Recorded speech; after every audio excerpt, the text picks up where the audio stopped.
क देबे जान।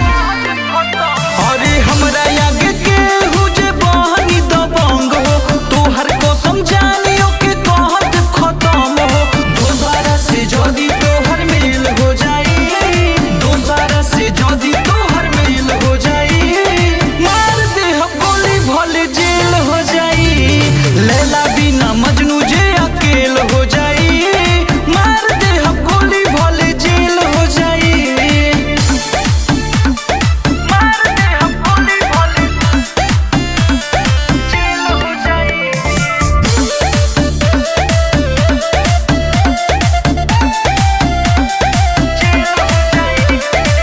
प्यार कइले बानी जानू हम ना डेराइम, बीच में जे आई ओकरा खून से नहाइब। खून के नदी बहिए जा, तोहके पावेला देह में जुनून बा, साथ प्यार के ना देत कानून बा।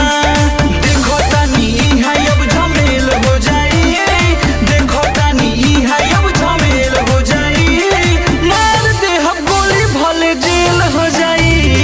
दोबारा से जदी तोहर मेल हो जाई, मार दे हम गोली भले जेल हो जाई।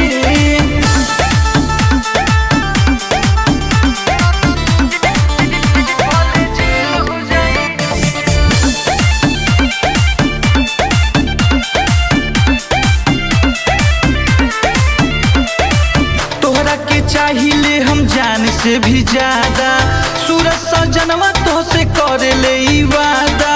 सुना ए केहू बोली जे विजयी के खिलाफ हो, उ तो हो ही जाई दुनिया से साफ हो। शासन पर शासन हमसे फेल हो जाई, शासन पर शासन सब फेल हो जाई, मार दे हम गोली भले जेल हो जाई। दोबारा से जदी